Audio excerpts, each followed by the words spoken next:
अगर कोई बादशाह आपसे कहे मुझे ऐसे 200 घोड़े चाहिए जो न नर हो न मादा हो, तो आप क्या करेंगे? उस दिन अकबर के दरबार में हंसी नहीं थी, सन्नाटा था।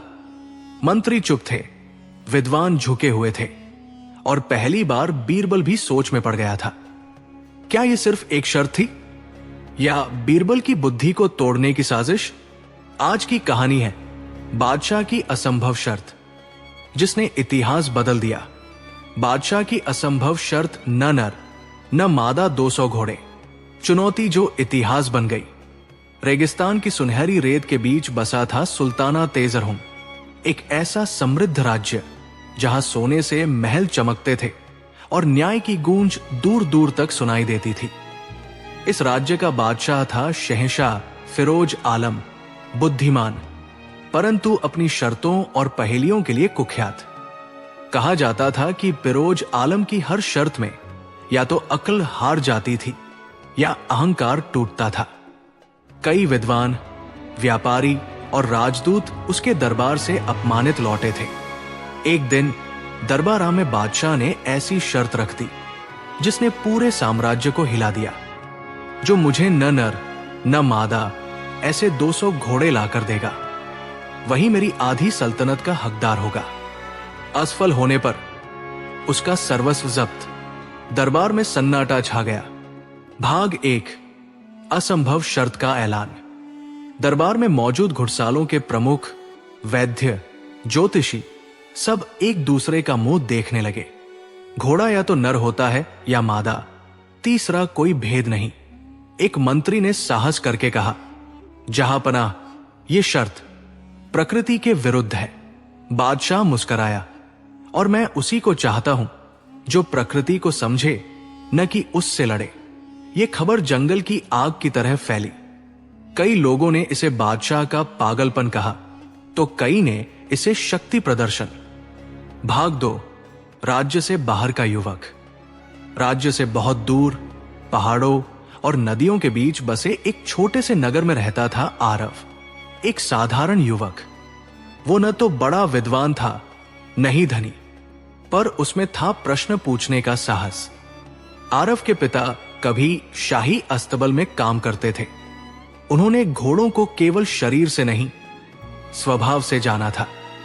जब आरव ने शर्त सुनी तो उसने कहा, शायद बादशाह नरमादा नहीं बल्कि कुछ और पूछ रहा है। लोग हंसे, राजा से ज्यादा तुम समझदार हो। आरव चुप रहा, उसकी आंखों में चमक थी। भाग 3, समझ की शुरुआत। आरव ने महीनों तक घोड़ों का अध्ययन किया, उनका व्यवहार, उनका प्रशिक्षण, उनका उपयोग। उसने देखा, युद्ध में उपयोग होने वाले घोड़े आक्रामक होते हैं, राजकीय सवारी वाले घोड़े संयमी।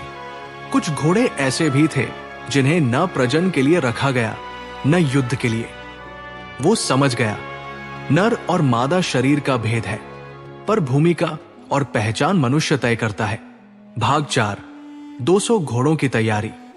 आरव ने 200 ऐसे घोड़े चुने जिनका उपयोग न प्रजनन में था, न उन्हें युद्ध के लिए प्रशिक्षित किया गया, न ही उन्हें नस्ल बढ़ाने के लिए रखा गया। वे केवल सेवा, भार ढोने और यात्रा के लिए थे।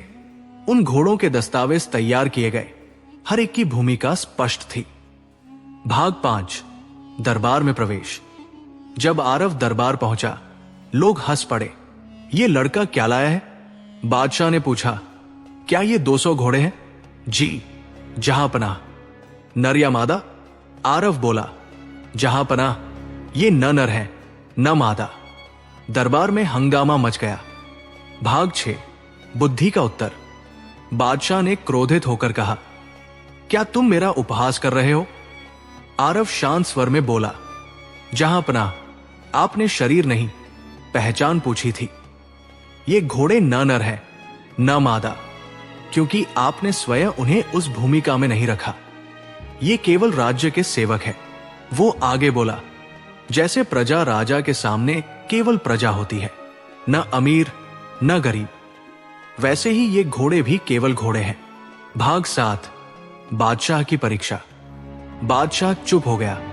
उसने मंत्रियों से पूछा, वैद्यों से पूछा, घुड़साल प्रमुखों से पूछा, कोई भी ये सिद्ध नहीं कर सका कि शर्त टूटी है। आखिरकार बादशाह हंस पड़ा। भाग 8 निर्णय। आज पहली बार बादशाह बोला, किसी ने मेरी शर्त को नहीं, मेरे अहंकार को समझा है। उसने आरव को आधी सल्तनत नहीं दी, पर उसे बनाया राज्य का प्रधान सलाहकार और कहा, जो भूमिका समझ ले वही राजा के योग्य होता है। इस कहानी ने सुल्ताना तेजरहुन को सिखाया, समस्या का हल तर्क में नहीं, समझ में छिपा होता है। जो असंभव दिखे वो अक्सर अधूरा प्रश्न होता है। और आरव वो इतिहास में दर्ज हुआ उस व्यक्ति के रूप में जिसने 200 घोड़े नहीं 200 विचार पेश किए। भाग 9 सलाहकार बना साधारण युवक। आरव को प्रधान सलाहकार बनाए जाने की घोषणा होते ही दरबार में असंतोष की लहर दौड़ गई। जो मंत्री वर्षों से सत्ता के गलियारों में जमे थे, उन्हें यह स्वीकार नहीं था कि एक साधारण युवक बिना वंश और बिना धन इतने ऊंचे पद पर पहुंच जाए। मंत्री जफर खान ने दांत पीसते हुए कहा, जहां पनाह, बुद्धि की परीक्षा एक बात है, पर शासन चलाना दूसरी।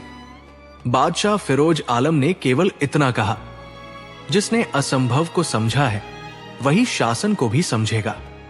भाग 10 पहली परीक्षा, अनाज का संकट। कुछ ही दिनों में राज्य पर पहला संकट आ गया। पश्चिमी प्रांतों में सूखा पड़ गया था। अनाज के भंडार तेजी से खाली हो रहे थे। मंत्रियों ने सुझाव दिया, कर बढ़ा दो, अनाज की कीमत दोगुनी कर दो, सेना के बल पर भंडारण छीन लो। आरव शांत खड़ा सुनता रहा। बादशाह ने पूछा, तुम क्या कहते हो? आरव बोला, जहां पनाह, अनाज का संकट खेत में नहीं, विश्वास में है। भाग 11 अनोखा आदेश। आरव ने आदेश दिया, हर अनाज भंडार के बाहर यह लिखा जाए, ये अनाज राजा का नहीं, जनता का है। अमीरों को आदेश दिया गया कि वे अपने निजी भंडार खोलें, बदले में राज्य उन्हें भविष्य में कर में छूट देगा। लोगों ने पहली बार देखा, राजा नहीं, सलाहकार जनता के बीच खड़ा है। कुछ ही हफ्तों में संकट टल गया। भाग 12 मंत्रियों की साजिश। मंत्री जफर खान और उसके साथी समझ गए, अगर आरव ऐसे ही चलता रहा तो उनकी सत्ता समाप्त हो जाएगी। उन्होंने एक नई चाल चली। एक रात अस्तबल से खबर फैलाई गई, राज्य के 200 घोड़े बीमार हो गए हैं। सलाहकार ने गलत देखरेख करवाई है। बात बादशाह तक पहुंची। भाग 13 दूसरा दरबार। दरबार में आरव को बुलाया गया। बादशाह ने कठोर स्वर में पूछा, क्या ये वही 200 घोड़े नहीं जिनसे तुमने मेरी शर्त जीती थी? हां, जहां पनाह, और आज वे संकट में हैं। आरव बोला, जहां पनाह, संकट घोड़ों में नहीं, नियत में है। भाग 14 सच का खुलासा। आरव ने प्रमाण प्रस्तुत किए, अस्तबल के रजिस्टर, रात्रि पहरेदारों के बयान और वो आदेश जिसमें मंत्रियों के हस्ताक्षर थे। सच्चाई सामने आ गई। घोड़ों को जानबूझकर दूषित चारा दिया गया था। दरबार में सन्नाटा। भाग 15 बादशाह का आत्मबोध। बादशाह फिरोज आलम पहली बार सिंहासन से उठा। उसकी आवाज भारी थी। मैंने शर्त रखी थी बुद्धि की, पर आज समझा असली परीक्षा सत्ता की होती है। मंत्री जफर खान को पदच्युत कर दिया गया। भाग 16 आरव का निर्णय। सबको लगा आरव अब सबसे शक्तिशाली व्यक्ति बन जाएगा, पर उसने विनम्रता से कहा, जहां पनाह, जिस दिन सलाहकार सत्ता का भूखा हो जाए उसी दिन राज्य हार जाता है। उसने प्रस्ताव रखा, निर्णय परिषद बने, अकेले व्यक्ति के हाथ में पूर्ण शक्ति न रहे। भाग 17 इतिहास का मोड़।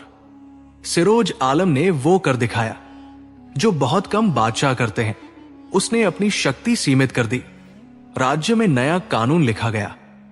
यह सल्तनत किसी एक की नहीं, समझ और न्याय की होगी। 200 घोड़ों का अर्थ अब लोग समझ चुके थे।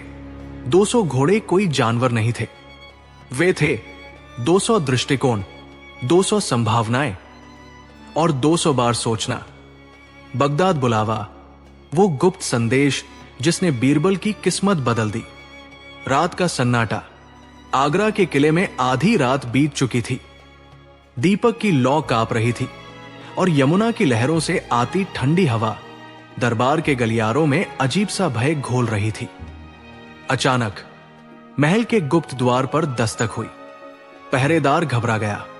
इस समय कौन? उत्तर मिला, हिंदुस्तान के सबसे बुद्धिमान व्यक्ति के नाम। बगदाद से संदेश। संदेश सीधे पहुंचा राजा अकबर के सबसे विश्वसनीय मंत्री बीरबल के कक्ष में। भाग 1, मोहर वाला कागज। बीरबल ने कागज खोला। उस पर न कोई नाम था, न हस्ताक्षर, केवल अब्बासी खिलाफत की शाही मोहर। संदेश छोटा था पर हर शब्द भारी। बीरबल, अगर तुम वास्तव में बुद्धिमान हो तो बगदाद आओ। यहां एक प्रश्न है जिसका उत्तर न मिला तो सल्तनत गिरेगी। नीचे लिखा था। 3 चांद बीतने से पहले बीरबल समझ गया, यह आम निमंत्रण नहीं, यह चुनौती है। भाग 2, अकबर की चिंता। सुबह होते ही बीरबल सीधे बादशाह अकबर के पास पहुंचा। अकबर ने संदेश पढ़ा और गंभीर हो गया। बगदाद, उसने धीरे कहा, वहां के बादशाह हिकमत और छल दोनों में निपुण हैं। अकबर ने बीरबल को देखा। यह जाल हो सकता है। बीरबल मुस्कराया। जहांपनाह, अगर बुद्धि जाल से डरे तो फिर उसकी कीमत क्या? कुछ पल की चुप्पी के बाद अकबर ने कहा, अगर यह यात्रा तुम्हारी किस्मत बदल दे तो? बीरबल बोला, तो इतिहास बदलेगा। जहांपनाह। भाग 3, विदाई का क्षण। पूरा दरबार इकट्ठा था।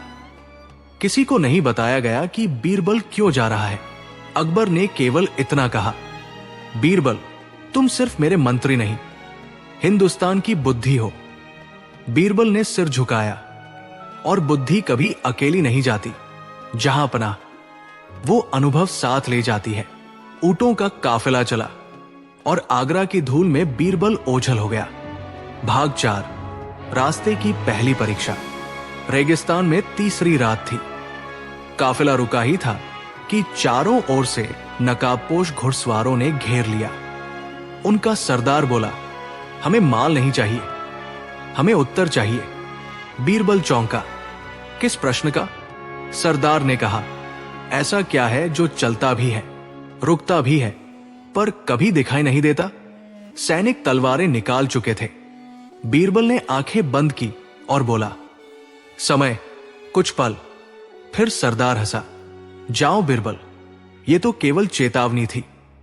बीरबल समझ गया, यह यात्रा केवल दूरी की नहीं, बुद्धि की है। भाग 5, बगदाद का प्रवेश। 3 चांद पूरे होने से एक दिन पहले बीरबल बगदाद पहुंचा। शहर वैभवशाली था। ऊंचे गुंबद, बहते फव्वारे, सोने की नक्काशी, पर हवा में एक बेचैनी थी। महल के द्वार पर लिखा था, जो उत्तर नहीं जानता वो यहां से जीवित नहीं लौटता। भाग 6, असली प्रश्न। दरबार सजा था। बगदाद का बादशाह अल मुतस्सिम सिंहासन पर बैठा था। उसने बीरबल को देखा। तो तुम हो वह जिसकी बुद्धि के चर्चे हिंदुस्तान से बगदाद तक हैं? बीरबल ने झुककर कहा, जहां प्रश्न होते हैं वहां उत्तर स्वयं चला आता है। दरबार में सन्नाटा छा गया। अल मुतस्सिम बोला, मेरा प्रश्न यह है, अगर न्याय राजा करे तो राजा का न्याय कौन करेगा? भाग 7, मौत और मौन। दरबार में फुसफुसाहट शुरू हो गई। यह प्रश्न कई बादशाहों को गिरा चुका था। बीरबल चुप रहा। 1 घंटा, 2 घंटा। लोग समझने लगे, शायद आज बीरबल हार जाएगा। भाग 8, उत्तर जो किस्मत बदल दे। अचानक बीरबल बोला, जहांपनाह, राजा का न्याय कोई व्यक्ति नहीं करता, उसका अंतःकरण करता है। और जिस दिन अंतःकरण मर जाए उसी दिन सल्तनत भी मर जाती है। दरबार में सन्नाटा टूट गया। अल मुतस्सिम सिंहासन से उठ खड़ा हुआ। भाग 9, गुप्त कारण। बादशाह ने बीरबल को एकांत में बुलाया। उसने कहा, मैं ये प्रश्न इसलिए पूछता हूं क्योंकि मेरी सल्तनत में विद्रोह पनप रहा है। मुझे ऐसा व्यक्ति चाहिए था जो सच कह सके डर के बिना। उसने बीरबल की आंखों में देखा। आज से तुम केवल अकबर के मंत्री नहीं, इतिहास के साक्षी हो। भाग 10, बदली हुई किस्मत। बीरबल को सम्मान मिला, सोना मिला, पर सबसे बड़ा उपहार मिला, जीवन की एक नई समझ। जब वो हिंदुस्तान लौटा तो वो पहले जैसा नहीं था। अकबर ने पूछा, बगदाद ने तुम्हें क्या दिया? बीरबल मुस्कराया, जहांपनाह उसने मुझे सिखाया, बुद्धि प्रश्नों से नहीं, साहस से बड़ी होती है। उपसंहार, गुप्त संदेश का अर्थ। लोग कहते हैं वो गुप्त संदेश बीरबल की परीक्षा नहीं था, वो चयन था, क्योंकि हर युग में केवल वही बुलाए जाते हैं जो सत्ता को सच दिखाने का साहस रखते हैं। जहां बुद्धि डर जाए वही अन्याय जन्म लेता है, और जो सच कह सके वही वास्तव में अमर होता है। भाग 11, बंद दरवाजों के पीछे की साजिश। बीरबल को सम्मान देकर विदा करने के बजाय बगदाद के बादशाह अल-मुतस्सिम ने उसे महल के भीतर ही ठहराया। यह अपने आप में असामान्य था। उस रात महल के गलियारों में धीमी आवाजों में षड्यंत्र रचे जा रहे थे। कुछ दरबारी फुसफुसा रहे थे, अगर ये हिंदुस्तानी मंत्री जिंदा लौट गया तो हमारी चालें उजागर हो जाएंगी। बीरबल सब समझ रहा था। वो जान गया था, दूसरी परीक्षा प्रश्न की नहीं, प्राणों की होगी। भाग 12, रहस्यमय आदेश। अगली सुबह शाही दूत आया। उसके हाथ में सोने की पर्ची थी। आदेश लिखा था, आज सूर्यास्त के समय बीरबल को खामोश मीनार में ले जाया जाए। बगदाद का हर नागरिक जानता था, खामोश मीनार से या तो कोई संत निकलता था या कोई शव। भाग 13, खामोश मीनार। मीनार के भीतर अंधेरा था, केवल एक दीपक जल रहा था। अल-मुतस्सिम वहां पहले से मौजूद था। उसने कहा, बीरबल, पहली परीक्षा बुद्धि की थी, दूसरी न्याय की। दीवार पर 3 बंद दरवाजे थे। भाग 14, 3 दरवाजों की पहेली। बादशाह बोला, इन 3 दरवाजों के पीछे 3 सच है। एक सच तुम्हें जिंदा रखेगा, एक तुम्हें कैद करेगा और एक तुम्हें मार डालेगा। तुम केवल एक दरवाजा खोल सकते हो, कोई संकेत नहीं, कोई समय सीमा नहीं। भाग 15, बीरबल का मौन। बीरबल ने आंखें बंद की। उसने सोचा, जहां डर है वहां मृत्यु है, जहां लालच है वहां कैद, और जहां सत्य है वहां मुक्ति। वो बीच वाले दरवाजे के पास गया, पर रुका। फिर उसने बाएं दरवाजे को चुना। भाग 16, दरवाजा खुला, और सच, दरवाजा खुलते ही कोई तलवार नहीं, कोई जहर नहीं, अंदर केवल एक दर्पण था। अल-मुतस्सिम चौंक गया। बीरबल बोला, जहांपनाह, जिसे स्वयं से डर नहीं, वही सच का सामना कर सकता है। बाकी 2 दरवाजों के पीछे डर और लालच थे। ये सुनते ही बादशाह ने सिर झुका दिया। भाग 17, असली रहस्य का खुलासा। अल-मुतस्सिम ने कहा, बीरबल, मेरे भाई ने मेरे विरुद्ध विद्रोह रचा है। दरबार 2 हिस्सों में बंट चुका है। मुझे ऐसा व्यक्ति चाहिए था जो सच देखकर भी झुक न जाए। उसने आगे कहा, आज रात तुम्हें एक और काम सौंपा जाएगा। अगर असफल हुए तो इतिहास तुम्हें भूल जाएगा। भाग 18, खून से लिखा संदेश। रात को बीरबल के कमरे में एक घायल सिपाही गिर पड़ा। उसके हाथ में कागज था, खून से लिखा, तीसरे पहर, पुरानी मस्जिद के नीचे सल्तनत का फैसला होगा। बीरबल समझ गया, ये अब पहेली नहीं, युद्ध की शुरुआत है। भाग 19, बीरबल का निर्णय। बीरबल ने तलवार नहीं उठाई, उसने कलम उठाई। उसने एक संदेश लिखा, 3 प्रतियां बनाई, एक बादशाह को, एक जनता के नाम, और एक अपने शत्रुओं के लिए। भाग 20, अगली सुबह सूरज निकला, पर बगदाद की हवा भारी थी। लोग नहीं जानते थे आज ताज बचेगा या गिरेगा। और बीरबल वो मस्जिद की सीढ़ियों की ओर बढ़ रहा था, क्योंकि अब बुद्धि को नहीं, इतिहास को उत्तर देना था। अकबर की साजिश। क्या बीरबल की बढ़ती लोकप्रियता से डर गया था बादशाह? जब ताज कांपने लगा, आगरा का किला शांत था, लेकिन उस रात शांति के भीतर भय छिपा हुआ था। दीवान खास में अकबर अकेला बैठा था। सामने फैला था हिंदुस्तान का नक्शा, पर उसकी आंखें नक्शे पर नहीं, अपने ही दरबार की परछाइयों पर थी।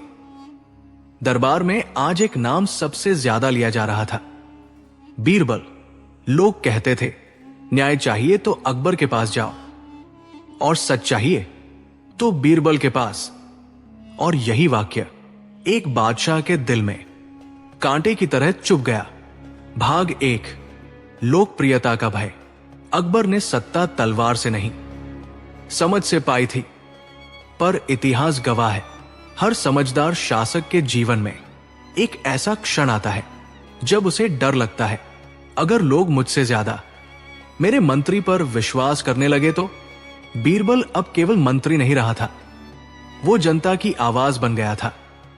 गांवों में कहा जाता, बीरबल हो तो न्याय मिलेगा। दरबार में फुसफुसाहट थी, अकबर से पहले बीरबल से पूछो, भाग दो दरबार की आग। मंत्री टोडरमल ने एक दिन धीमे स्वर में कहा, जहां पनाह, यह लोकप्रियता अच्छी है पर खतरनाक भी। अकबर चुप रहा, बीज बोया जा चुका था। कुछ अमीरों ने शिकायत की, बीरबल करों में सख्ती करता है। कुछ सरदारों ने कहा, वो राजा से पहले बोलता है। और सबसे खतरनाक आरोप, लोग उसे अगला बादशाह कहने लगे हैं। ये झूठ था, पर डर झूठ नहीं था। भाग 3, अकबर का द्वंद्व। उस रात अकबर ने कुरान नहीं पढ़ी, नहीं वेद। उसने स्वयं से प्रश्न किया, क्या मैं बीरबल के बिना भी वही अकबर रहूंगा? यही प्रश्न हर बड़े शासक को छोटा कर देता है। अकबर जानता था बीरबल को हटाना आसान नहीं, उसे तोड़ना होगा या परखना। भाग 4, साजिश की शुरुआत। अकबर ने एक गुप्त योजना बनाई। बीरबल को बुलाया गया। बीरबल, अकबर ने कहा, बगदाद से संदेश आया है, वहां के बादशाह को तुम्हारी बुद्धि पर शक है। बीरबल मुस्कराया, जहां पनाह, शक बुद्धि का आभूषण होता है, पर वो ये नहीं जानता था कि ये केवल परीक्षा नहीं, निर्वासन भी हो सकता है। भाग 5, क्या यह चाल थी? बीरबल के जाते ही दरबार बदल गया। अकबर के निर्णय कठोर होने लगे। लोगों ने महसूस किया न्याय में गर्मी आ गई है। जनता फुसफुसाने लगी, बीरबल होता तो ऐसा न होता। यह बात अकबर तक पहुंची, और यहीं उसका डर सच साबित होने लगा। भाग 6, बगदाद से आई खबर। कई महीने बीते, एक दिन बगदाद से खबर आई। बीरबल ने वहां भी बादशाह को सच का आईना दिखाया। अकबर का चेहरा सख्त हो गया। उसने कहा तो वो वहां भी लोकप्रिय हो गया। भाग 7, सबसे बड़ा प्रश्न। अब सवाल यह नहीं था कि बीरबल वफादार है या नहीं, सवाल यह था, क्या कोई भी व्यक्ति इतना बड़ा हो सकता है कि बादशाह को असुरक्षित कर दे? अकबर ने वही किया जो इतिहास में कई शासकों ने किया। उसने बुद्धि से बुद्धि को हराने का निर्णय लिया। भाग 8, झूठा आरोप। अकबर ने घोषणा करवाई, बीरबल पर राज्य की गोपनीय बातें बाहर भेजने का संदेह है। यह सुनते ही दरबार सन्न रह गया, पर कोई प्रमाण नहीं था। यह साजिश थी, चुपचाप बीरबल की छवि तोड़ने की। भाग 9, बीरबल की वापसी। जब बीरबल लौटा तो उसने बदला हुआ आगरा देखा। लोग अब खुलकर नहीं बोलते थे। न्याय से पहले डर था। अकबर और बीरबल की आंखें मिली। दोनों समझ गए अब यह रिश्ता पहले जैसा नहीं रहा। भाग 10, आमना सामना। अकबर ने पूछा, बीरबल, अगर जनता राजा से ज्यादा मंत्री पर भरोसा करे तो क्या वह सही है? बीरबल ने बिना डरे कहा, जहांपनाह, अगर जनता किसी एक व्यक्ति पर अत्यधिक भरोसा करने लगे तो वो व्यक्ति दोषी नहीं, वो व्यवस्था दोषी होती है। ये उत्तर अकबर को चुभ गया। भाग 11। अकबर का आत्मबोध। रात भर अकबर सो नहीं पाया। उसने समझा, मैं बीरबल से नहीं डर रहा, मैं उस सच से डर रहा हूं जो वो बिना तलवार कह देता है। अगले दिन अकबर ने दरबार में घोषणा की, बीरबल पर लगे सभी आरोप झूठे हैं। भाग 12। अंतिम स्वीकारोक्ति। अकेले में अकबर ने कहा, बीरबल, मैं बादशाह हूं पर इंसान भी हूं, और इंसान को डर लगता है जब उसका कद किसी और की वजह से छोटा लगने लगे। बीरबल ने सिर झुकाया, जहांपनाह, सूरज को दिए से डरने की जरूरत नहीं। उपसंहार, साजिश या सीख? इतिहास आज भी पूछता है, क्या अकबर ने साजिश रची थी? शायद हां, शायद नहीं, पर यह निश्चित है, जहां सत्ता और बुद्धि साथ चले वहां इतिहास महान होता है, और जहां डर बीच में आ जाए वहां साजिश जन्म लेती है। सत्ता तलवार से नहीं टूटती, डर से टूटती है, और सच्ची बुद्धि वही है जो राजा को भी सच कह सके। क्या अकबर ने बीरबल को मरवाने की कोशिश की? एक रहस्यमय महागाथा जहां इतिहास मौन है और प्रश्न जीवित है। वो अफवाह जिसने दरबार को हिला दिया। आगरा के बाजारों में एक फुसफुसाहट फैलने लगी, बीरबल को जंगल भेज दिया गया है। कहा जाता है लौटकर कोई नहीं आता। क्या यह बादशाह का आदेश था? लोग डरते थे पर सवाल पूछते थे, क्योंकि यह पहली बार था जब बीरबल दरबार से अचानक गायब हुआ था। भाग 1। वो आदेश जो लिखा नहीं गया। एक रात अकबर ने अपने सबसे विश्वसनीय सेनापति को बुलाया। कमरा बंद था, दीपक की लौ कांप रही थी। अकबर ने बस इतना कहा, बीरबल को सीमा के जंगलों में एक विशेष काम सौंपा जाए। कोई लिखित फरमान नहीं, कोई गवाह नहीं। सेनापति समझ गया, यह आदेश जितना सरल था उतना ही खतरनाक। भाग 2। मिशन या मौत। बीरबल को बताया गया, जंगल में विद्रोही छिपे हैं, तुम्हारी बुद्धि की जरूरत है। बीरबल मुस्कुराया, पर उसकी आंखें गंभीर थी।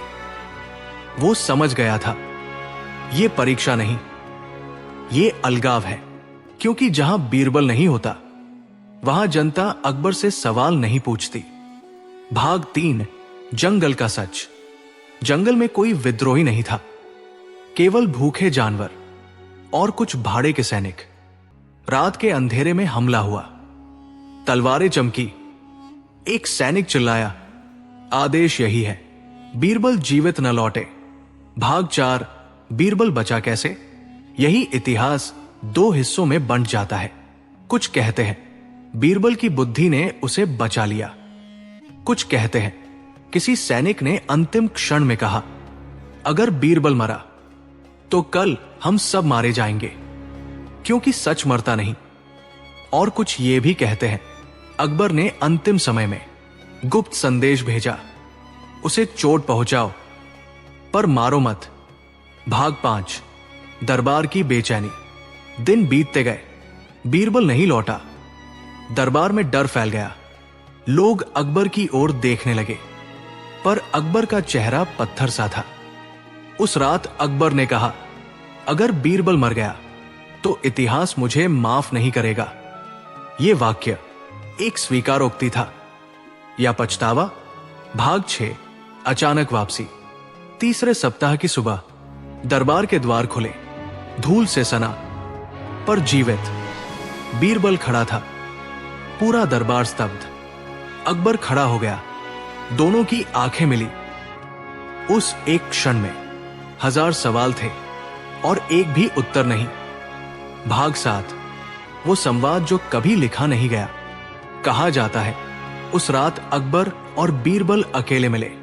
कोई इतिहासकार वहां नहीं था, पर बीरबल ने बस इतना कहा, जहांपनाह, आपने मुझे मरवाने का आदेश नहीं दिया था, पर मुझे मरने के लिए अकेला जरूर छोड़ दिया था। अकबर चुप रहा। भाग 8। सच्चाई क्या थी? क्या अकबर ने बीरबल को मरवाने की कोशिश की? उत्तर सीधा नहीं है। शायद अकबर डर गया था। शायद उसने बीरबल को हटाना चाहा, या शायद वो ये देखना चाहता था कि बीरबल बिना सत्ता के कितना जीवित रह सकता है। लेकिन एक बात तय है, ये साजिश हत्या की नहीं, विश्वास की थी। भाग 9। बदला हुआ रिश्ता। उस दिन के बाद बीरबल पहले जैसा नहीं रहा, अकबर पहले जैसा नहीं रहा। दोनों समझ गए अब यह रिश्ता भरोसे पर नहीं, सीमा पर टिका है। उपसंहार। इतिहास क्यों चुप है? क्योंकि अगर यह लिख दिया जाता कि अकबर ने बीरबल को मरवाने की कोशिश की, तो अकबर महान न रहता। और अगर लिखा जाता यह सिर्फ अफवाह थी, तो बीरबल की पीड़ा झूठी हो जाती। इसलिए इतिहास ने चुप रहना चुना। सबसे बड़ा राजा वही नहीं जो सबसे ज्यादा शक्तिशाली हो, बल्कि वही है जो अपने डर को पहचान सके। और सबसे बड़ा बुद्धिमान वही है जो सत्ता के शक से बचकर भी सच बोलता हो। क्या बीरबल ने अकबर को छोड़ने का मन बना लिया था? लौट आया, पर लौटा नहीं। बीरबल आगरा लौट तो आया था, पर दरबार ने महसूस किया वो पहले जैसा नहीं था। उसकी हंसी में भार था, उसकी चुप्पी में अर्थ। लोग कहते थे बीरबल अब सवाल नहीं करता, वो सोचता है। और यही बात अकबर को सबसे ज्यादा डराने लगी। भाग 1। दरबार की ठंडी दीवारें। दरबार लगा। अकबर ने मुद्दा रखा, करों में वृद्धि। पहले बीरबल विरोध करता, आज वो चुप रहा। अकबर ने उसे देखा। बीरबल, तुम्हारा मत? बीरबल ने धीरे कहा, जहांपनाह, आज मेरा मत जरूरी नहीं। दरबार सन्न रह गया। भाग 2। मौन का अर्थ। अकबर समझ गया यह चुप्पी विरोध है। रात को उसने टोडरमल से कहा, अगर बीरबल ने बोलना छोड़ दिया तो यह सल्तनत सबसे बड़ा नुकसान झेलेगी, क्योंकि बीरबल की सबसे बड़ी ताकत उसकी आवाज थी। भाग 3। वो प्रस्ताव। कुछ दिनों बाद अकबर ने बीरबल को एकांत में बुलाया। बीरबल, अकबर बोला, मैं तुम्हें सल्तनत का सबसे ऊंचा पद देना चाहता हूं। यह लुभावना था, बहुत लुभावना। बीरबल मुस्कराया, जहांपनाह, जिस दिन मैं पद के लिए रुक जाऊं, उस दिन मेरी बुद्धि मर जाएगी। भाग 4। जनता की नजर। बीरबल अब जनता के बीच ज्यादा रहने लगा। न कोई फरमान, न कोई आदेश, बस सुनना। लोगों ने पूछा, क्या आप दरबार छोड़ रहे हैं? बीरबल ने उत्तर दिया, मैं राजा को नहीं छोड़ रहा, मैं अपनी आत्मा को बचाने की कोशिश कर रहा हूं। भाग 5। वो रात। एक रात बीरबल आगरा की दीवारों पर टहल रहा था। उसने खुद से पूछा, क्या मैं उस दरबार का हिस्सा रह सकता हूं जहां सच बोलना खतरे में बदल जाए? यही वो क्षण था जब उसने अकबर को छोड़ने का मन बनाया। भाग 6। विदाई पत्र। सुबह अकबर के कक्ष में एक पत्र पहुंचा। उसमें लिखा था, जहांपनाह, मैं आपकी सेवा छोड़ नहीं रहा, मैं आपकी छाया से बाहर जा रहा हूं, क्योंकि जहां सूरज बहुत पास हो वहां सच जल जाता है। अकबर देर तक पत्र पढ़ता रहा। भाग 7। अकबर का पश्चाताप। उस दिन अकबर ने दरबार स्थगित कर दिया। उसने कहा, अगर बीरबल चला गया तो अकबर का महान कहलाना अर्थहीन हो जाएगा। उसे पहली बार लगा, सत्ता खोने से ज्यादा सच खोना खतरनाक है। भाग 8। अंतिम भेंट। अकबर स्वयं बीरबल के पास गया, बिना ताज, बिना सिंहासन, सिर्फ एक इंसान। बीरबल, उसने कहा, अगर मैं वादा करूं कि तुम्हारा मौन कभी साजिश नहीं बनेगा, तो क्या तुम रुक जाओगे? बीरबल ने कहा, जहांपनाह, वादा शब्दों से नहीं, व्यवस्था से होता है। भाग 9। फैसला जो इतिहास बन गया। अकबर ने वो किया जो बहुत कम बादशाह करते हैं। उसने अपने निर्णयों पर परिषद की मुहर अनिवार्य की। उसने कहा, अब अकबर अकेला नहीं बोलेगा। बीरबल ने सिर झुकाया। वो नहीं गया, पर वो पहले जैसा भी नहीं रहा। उपसंहार, क्या वो सच में छोड़ना चाहता था? हाँ, बीरबल ने अकबर को छोड़ने का मन बना लिया था, पर उसने राज्य को नहीं छोड़ा, क्योंकि कुछ लोग सत्ता से दूर जाते हैं ताकि सच जीवित रह सके। महागाथा की अंतिम सीख, सबसे बड़ा विद्रोह तलवार उठाना नहीं, चुप रहकर सही समय का इंतजार करना है। और सबसे बड़ा राजा वही है जो अपने सबसे ईमानदार व्यक्ति को खोने से डर सके। वो दिन जब बीरबल सच में चला गया, जहां अकबर बादशाह था पर जीत मौन की हुई। उस सुबह हवा भारी थी। आगरा में उस दिन सूरज निकला था, पर रोशनी में उत्सव नहीं था। दरबार के गलियारों में कदमों की आवाज धीमी थी। दीवारें जैसे कुछ सुनना चाहती थी, पर कुछ कह नहीं पा रही थी, क्योंकि आज बीरबल दरबार नहीं आने वाला था। भाग 1, खाली आसन। दीवान खास सजा था। सभी मंत्री उपस्थित थे। अकबर ने जैसे ही सिंहासन संभाला, उसकी नजर स्वाभाविक रूप से उस स्थान पर गई जहां बीरबल बैठता था। वो आसन खाली था। किसी ने कुछ नहीं कहा, पर हर कोई समझ गया आज कुछ टूटने वाला है। भाग 2, अंतिम पत्र। अकबर के हाथ में एक मुड़ा हुआ पत्र था। बीरबल की लिखावट। उसने धीरे धीरे पढ़ना शुरू किया। जहां पनाह, आज मैं जा रहा हूं, इसलिए नहीं कि मुझे डर है, बल्कि इसलिए कि अब सच आपके बहुत पास आकर जलने लगा है। मैं विद्रोह नहीं कर रहा, मैं मौन चुन रहा हूं। जिस दिन राजा को अपने सबसे ईमानदार व्यक्ति की जरूरत पड़े, वो उसे खोज नहीं पाता, वो उसे याद करता है। पत्र यही समाप्त हो गया। भाग 3, अकबर का मौन। दरबार ने पहली बार देखा अकबर कुछ कह नहीं पा रहा था। वो महान था, पर उस क्षण वो केवल एक इंसान था जिसने अपना सबसे सच्चा दर्पण खो दिया था। उसने आदेश दिया, आज का दरबार समाप्त। इतिहास में लिखा गया, उस दिन अकबर ने कोई फैसला नहीं सुनाया। भाग 4, जनता को खबर। जब यह बात आगरा की गलियों में पहुंची, लोग चुप हो गए। न कोई नारा, न कोई विद्रोह। एक बूढ़े ने कहा, जब बुद्धि चली जाती है तो शोर नहीं होता, सिर्फ खालीपन होता है। भाग 5, बीरबल कहा गया। कोई नहीं जानता, कुछ कहते हैं। वो किसी छोटे गांव में बच्चों को पढ़ाने लगा। कुछ कहते हैं वो यात्राओं पर निकल गया जहां कोई उसे नहीं पहचानता था। और कुछ ये भी कहते हैं वो वही था जहां सच जिंदा रहता है, पर सत्ता नहीं। भाग 6, अकबर की रातें। उसके जाने के बाद अकबर की रातें बदल गई। अब जब वो कोई फैसला करता तो खुद से पूछता, अगर बीरबल यहां होता तो क्या कहता? और कई बार उत्तर सुनाई देता, जहां पनाह, आप सही नहीं है। अकबर मुस्कुराता और निर्णय बदल देता। भाग 7, वर्षों बाद। कई साल बीत गए।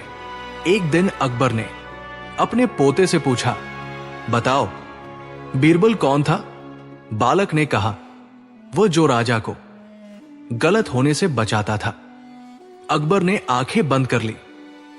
उपसंहार, क्या वह सच में चला गया? इतिहास कहता है, हां, बीरबल चला गया, पर सच्चाई यह है, वो हर उस राजा के पास रहता है जो सच सुनने का साहस रखता है, और हर उस दरबार से चला जाता है जहां बुद्धि को डरने के लिए कहा जाए। महागाथा की अंतिम सीख, राजा वही महान नहीं जो सबसे ज्यादा शक्तिशाली हो, बल्कि वही है जो अपने सबसे ईमानदार व्यक्ति को खोने के बाद भी सच चुन सके। और सबसे बड़ा बुद्धिमान वही है जो सत्ता छोड़कर भी अपने सिद्धांत न छोड़े।